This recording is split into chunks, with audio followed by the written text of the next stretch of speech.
box also, they can do anything they want with that. And so had Reagan won HOH when Matt won, I don't think that Reagan would have gotten the Diamond Power Veto. I mean, because they just, because that's the way they control the game through us. So, I don't know. I don't agree with. I mean, bottom line from all this stuff, I think for them to create the perfect Big Brother season, they probably should get input from all the people that have been in the house. Because I think that all the people collectively... Well, do you think that there is a difference between what the players want and what the viewers want? It's what the producers want. It's ratings, it's dollars. They don't give a shit about anything else. Don't kid yourself. It's advertising dollars. At the bottom line, it is a game show, and they should have to follow some kind of less manipulation rules. So the rules should be set from the beginning of the season.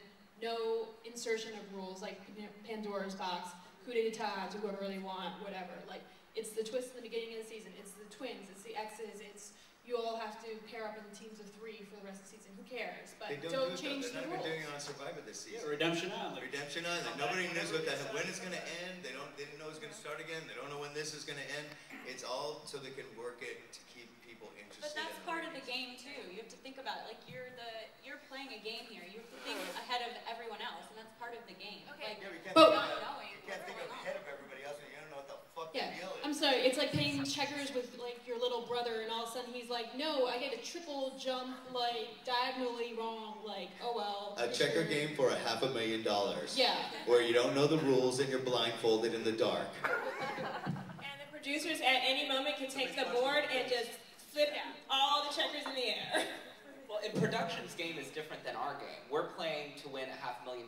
Production is playing a game of how do we make Reagan and Rachel pull one another's hair out. You know what I mean? Like that's where their investment is. You should tell Rachel she has zits on her chin. I will never ever say anything like that again. But I mean, and I was in the thick of it. You lose sight that it is a television show, and even though I hated our argument, I'm so glad that it gave some life to season 12. So are we. We also like the puppets and the crying in the hammock. That was great.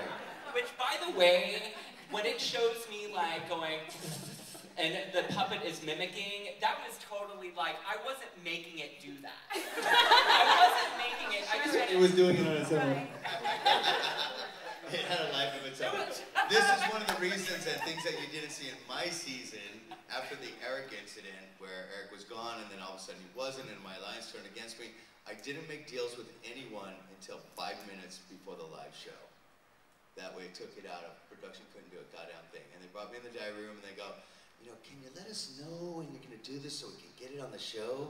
And I go, fuck you. It's your job to make a show. I'm here to win the money. So, and I make deals with Zach, with Jamaica, and with every other motherfucker in that house, in the weight room or in the spare room, 5 or 10 minutes before the live show. So nobody else could talk to them, not even their people in their alliance, not the diary room, not anybody.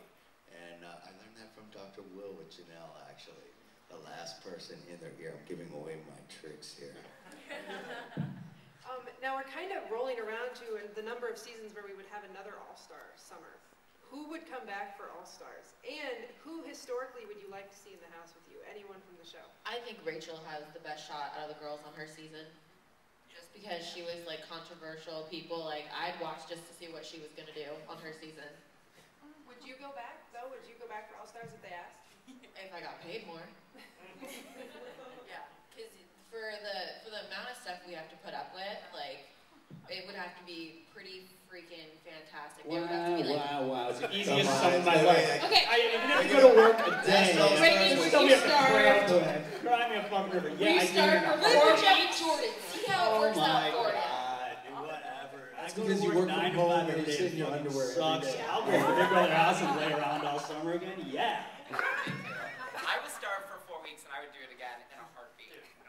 What about back Would you do it if the opposite alliance was 3 deep in your season and you were the only one from your season? Let me pose it that way. If you were in there, Lydia and Jeff and Jordan, and who the fuck was in their alliance? Casey, Laura, Brayden, all the people. Michelle. Okay, say Michelle, Jeff and Jordan, and Lydia. I'm Lydia's team, so it's all good. See, we can't switch teams here. It's the Reagan question. Wait, would I do that? if there was 3 people in the opposite, like when they did last All Stars, they brought 4 people back from season 6 that were all in the same alliance together. Oh, yeah. You know, if you were the only one that, like, if they put me in there with, like, Eric and, I don't know, the other douchebags in my season, you wouldn't have to think about it. You wouldn't have to think about it? Come on. It's not all about the money. Is it? It's all about the veto. You don't need no friends. It's all about the veto at the end. I think that's one of the biggest misconceptions, especially having not ever been on reality television coming into it, is you think that everybody that's on TV makes tons and tons of money. Well, welcome to reality television. People lose their jobs after. You can't, people, like when you want to get a job, they Google you and see your crazy outburst, and they're like, oh no. So, yeah. Or you Google me and find my love of butt plugs, which stopped me from getting many jobs. Did she say butt plugs?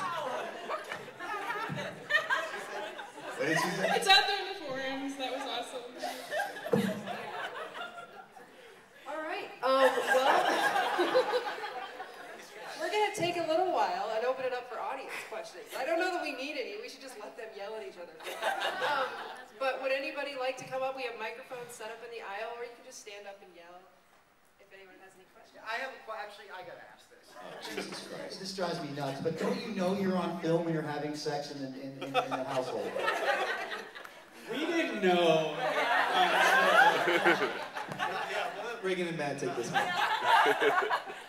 Does oral count?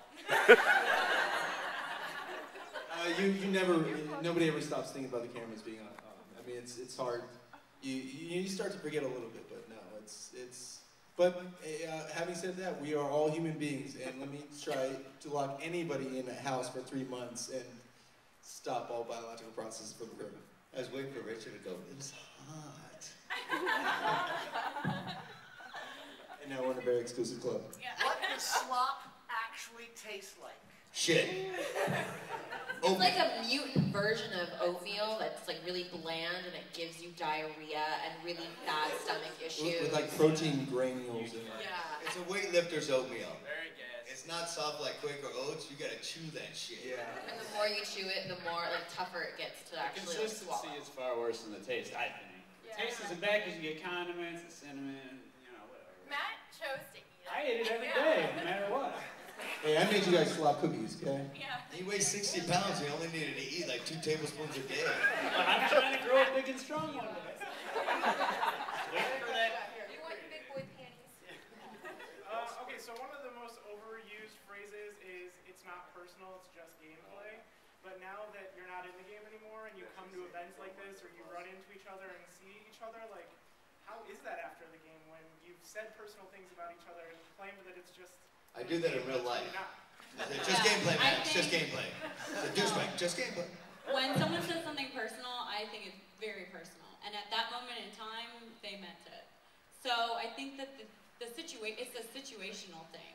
Like, when you're in that house and someone is up in your face trying to give you cookies,